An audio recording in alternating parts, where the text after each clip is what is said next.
تمام تعریفیں اس اللہ کے لیے ہیں جس کے لیے آسمان و زمین کی حکومتیں ہیں، اسی کے لیے آخرت کی تعریفیں، اور وہی حکیم خبیر ہے۔ اور میں گواہی دیتا ہوں کہ اللہ وحدہ لا شریک کے علاوہ کوئی سچا معبود نہیں، جو بڑا مہربان بخشنے والا ہے۔ اور میں گواہی دیتا ہوں کہ بے شک ہمارے سردار و نبی محمد صلی اللہ علیہ وآلہ وسلم اس کے بندے اور سراج منیر ہے۔ اے اللہ، آپ پر اور آپ کی آل اصحاب اور آپ کے تمام صحابہ جو تجارت دائمی سے کامیاب ہوئے۔ حمد و ثنا کے بعد اے مسلمانوں، میں اپنے آپ کو اور تمہیں اللہ کے تقوی اللہ جل جلالہ کے تقوی کی وصیت کرتا ہوں، اور یہی وصیت ہے اللہ کی پہلے اور آخروں کو۔ اور بلا شبہ ہم نے مومنوں کو اور اہل تقوی کو وصیت کا حکم دیا۔ اے اللہ کے بندو، دنیا کی زندگی سدا ایک جیسی نہیں رہتی، بلکہ کئی اسباب اور مختلف صورتوں کی وجہ سے انسان غم و پریشانی اور دکھ و بے سکون کے مختلف حالات و ادوار سے گزرتا ہے۔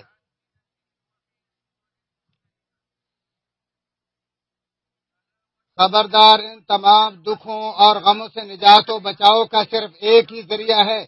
اور وہ ہے اللہ بزرگ و برتر کا خالص سہارا اور مولا تبارک و تعالی کے حضور اپنی بے بسی کا اظہار۔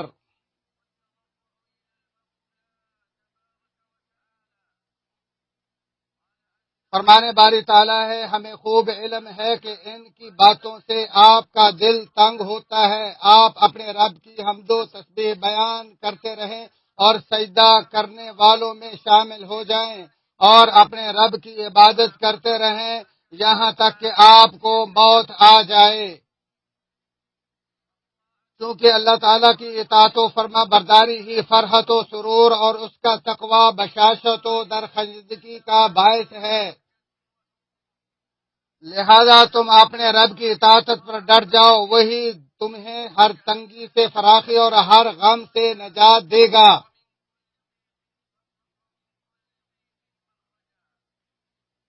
فرمانے باری تعالیٰ ہے، اور جو اللہ سے ڈرے گا وہ اس کے لیے نکلنے کا کوئی راستہ بنا دے گا، اور اسے رزق ایسی جگہ سے دے گا جہاں سے اسے وہم و گمان بھی نہ ہو۔ اور فرمایا، یقیناً نیک لوگ بڑی نعمتوں میں ہوں گے، اور دنیا میں دل کی خوشگواری و سرور بھی اسی میں شامل ہے۔ اے اللہ کے بندے، جب تمہارے گرد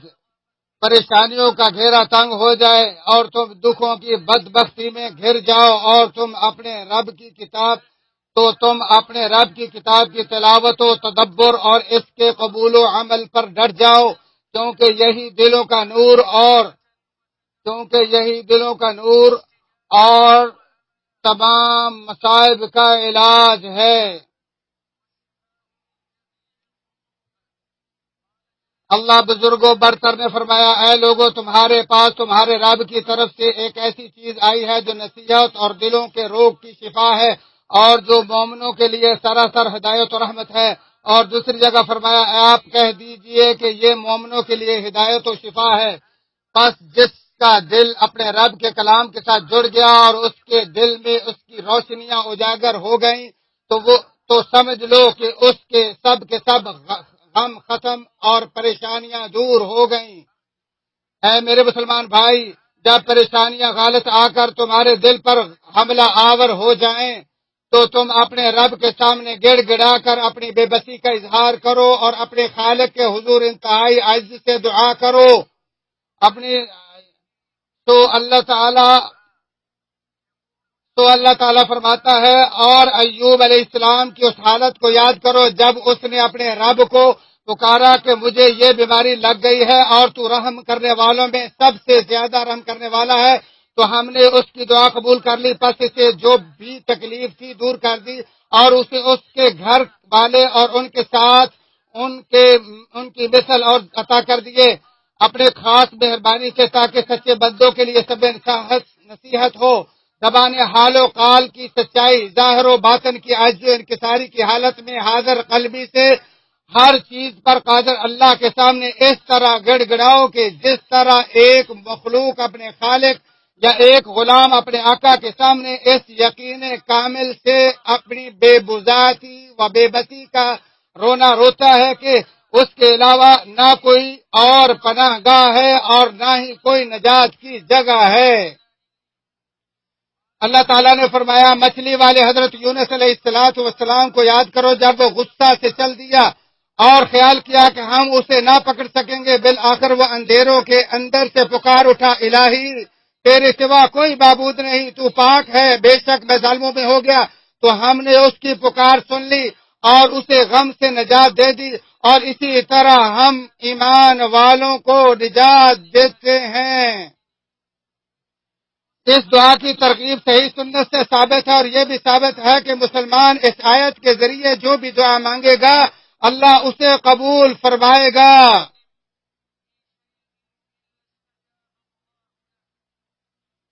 کیونکہ یہ دعا اللہ کی وحدانیت و عظمت اور پاکیزگی کے عظیم معانی اور اپنے خالق کے حقوق کی ادائیگی میں کمی و کوتاہی سے اپنے اوپر ظلم کے اعتراف پر مشتمل ہے۔ اس لیے یہ ان دعاؤں میں سے ایک دعا ہے جن سے مصائب و پریشانیاں ٹلتی ہیں۔ اسی طرح دل کا سکون و فرحت نفس اور فرحت نفس بھی کمال توحید اور حقیقی ایمان پر قائم رہنے سے ہی ممکن ہے۔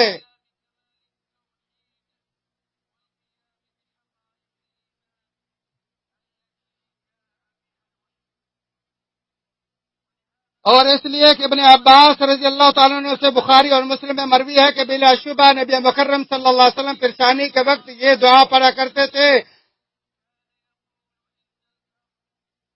عظیم و بردبار اللہ کے علاوہ کوئی سچا معبود نہیں، عرش عظیم کے مالک اللہ کے علاوہ کوئی معبود برحق نہیں، عرش کریم اور آسمان و زمین کے رب اللہ کے علاوہ کوئی سچا معبود نہیں۔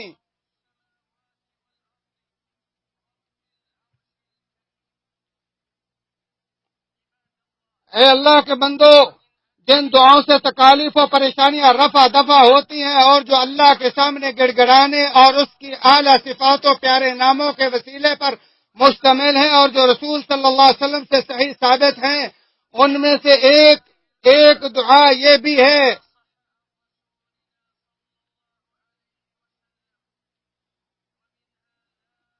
بردبار کریم اللہ کے علاوہ کوئی معبود برحق نہیں، اللہ پاک ہے، عرش عظیم کا مالک اللہ بہت برکت والا ہے، اور تمام جہانوں کے رب اللہ کے لیے تمام تعریفیں ہیں۔ آپ علیہ السلام سے صحیح ثابت ہے کہ انہوں نے فرمایا اگر کسی ایک کو کبھی کوئی پریشانی یا غم لاحق ہو اور وہ یہ دعا پڑھے، اے اللہ میں تیرا بندہ اور تیرے بندے اور تیری بندی کا بیٹا ہوں، تیرے ہاتھ میں میری پیشانی اور مجھ پر تیری ہی حکمرانی ہے، میرے بارے میں تیرا فیصلہ انصاف پر مبنی ہے۔ اے اللہ میں تیرے ہر اس نام کے وسیلے سے تجھ سے سوال کرتا ہوں جس سے تو نے اپنا نام رکھا، یا تو نے اسے اپنی کتاب میں نازل کیا، یا اسے اپنی مخلوق میں سے کسی کو سکھایا، یا اسے اپنے پاس علم غیب میں رکھنے کو ترجیح دی، کہ تو قرآن عظیم کو میرے دل کی بہار، میرے سینے کا نور، میرے غم کو دور کرنے والا اور میری فکر و پریشانی کو ختم کرنے والا بنا دے۔ تو اللہ تعالیٰ اس شخص کے غم و پریشانی کو ختم کر کے اسے خوشیوں میں بدل دیتا ہے۔ جیسا کہ نص حدیث میں وارد ہے کہ آپ سے پوچھا گیا ہے اللہ کے رسول صلی اللہ علیہ وسلم کیا ہم اسے یاد ہی نہ کر لیں، تو آپ صلی اللہ علیہ وسلم نے اس کے سیکھنے کا حکم دیتے ہوئے فرمایا جس نے یہ وظیفہ سنا ہے اسے یہ یاد کر لینا چاہیے۔ غم و پریشانیوں سے حفاظت کی دعاؤں میں سے یہ دعا بھی ہے کہ اے مسلمان بھائی، غم و پریشانیوں سے حفاظت کی دعاؤں میں سے یہ دعا بھی ہے کہ، اور ان میں واقع ہونے سے پہلے جو آپ صلی اللہ علیہ وسلم سے صحیح ثابت ہے، آپ صلی اللہ علیہ وسلم نے فرمایا اے اللہ میں تجھ سے پناہ مانگتا ہوں غم، رنج، بے بسی، سستی، بخل و بزدلی، قرض کے بوجھ اور لوگوں کے قہر سے۔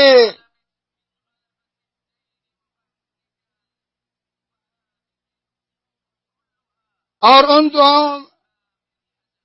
اور یہ تمام امور اسباب ازالۃ الہم ہیں، اور چاہیے مومن بار بار یہ پڑھے، اے اللہ میرا رب ہے، اللہ میرا رب ہے، میں اس کے ساتھ کسی چیز کو شریک نہیں کرتا۔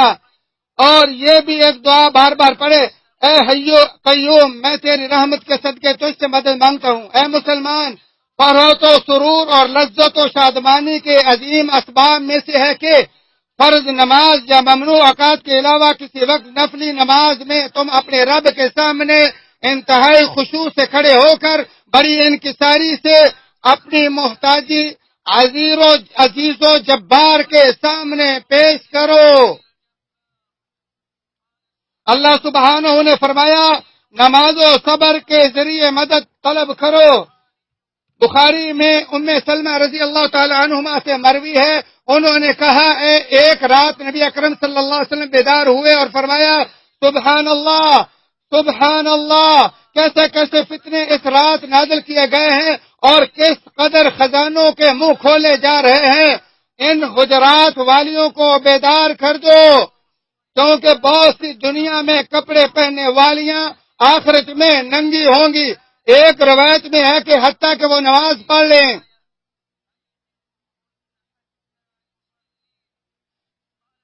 ابن حجر رحمہ اللہ فرماتے ہیں اس حدیث سے ثابت ہوا کہ شر کے خوف کے وقت نماز کی طرف جلدی کرنا مستحب ہے۔ مسلم شریف میں آپ صلی اللہ علیہ وسلم کا قول ہے جب تم میں سے کوئی ایک مکروہ چیز دیکھے یعنی اپنے خواب میں، تو اسے چاہیے وہ کھڑا ہو جائے اور نماز پڑھے، اور اسی پر سلف صالحین کا عمل جاری رہا ہے، جیسے کہ عباس وغیرہ سے مروی ہے۔ اللہ تعالیٰ سے سوال کرتا ہوں کہ اللہ تعالیٰ ہمارے ہموم و غموم کو دور فرما دے، اور اللہ ہمیں ایسی جگہ سے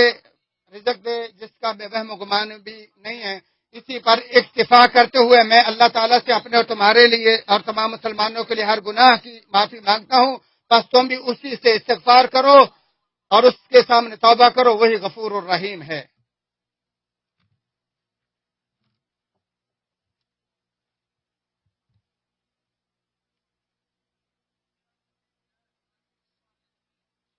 تمام تعریفوں سے اللہ کے لیے جو نیکوں کا ولی ہے،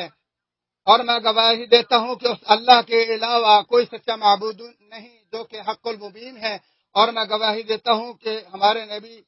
ہمارے سردار محمد صلی اللہ علیہ وآلہ وسلم پر رحمتیں برکتیں نازل فرما۔ اے اللہ ہمارے نبی صلی اللہ علیہ وسلم رحمتیں برکتیں نازل فرما۔ اے مسلمانوں،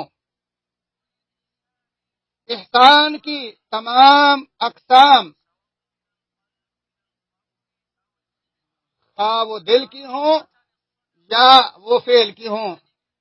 خصوصاً صدقہ میں مختلف بلاؤں کے ٹلنے میں بڑی عجیب تاثیر پائی جاتی ہے، اور بلائیں ٹلتی ہیں اور مصیبتیں دور ہوتی ہیں، جیسا کہ فرمان باری تعالیٰ اللہ تعالیٰ خیرات کرنے والوں کو بدلہ دیتا ہے، اور فرمایا تم احسان کرو بے شک اللہ تعالیٰ محسنین سے محبت کرتا ہے۔ اور آپ صلی اللہ علیہ وسلم نے فرمایا نیکی و بھلائی کے کام برے خاتمے سے بچاتے، مخفی صدقہ رب کے غضب کو ٹھنڈا کرتا، اور صلہ رحمی سے عمر میں اضافہ ہوتا ہے۔ یہ حدیث طبرانی نے الکبیر میں روایت کی، بہقی و منذری نے اس کی سند کو حسن قرار دیا۔ اور اس حدیث کے اور بھی چند طریق و شواہد ہیں۔ برادران اسلام، اللہ کے بندو، سعادت تو تم اللہ تعالیٰ کی اطاعت پر عمل صالح کے ذریعے ڈٹ جاؤ، نیکیوں کی طرف جلدی کرنے میں، اور فرائض و واجبات پر قائم رہنے سے ڈٹ جاؤ۔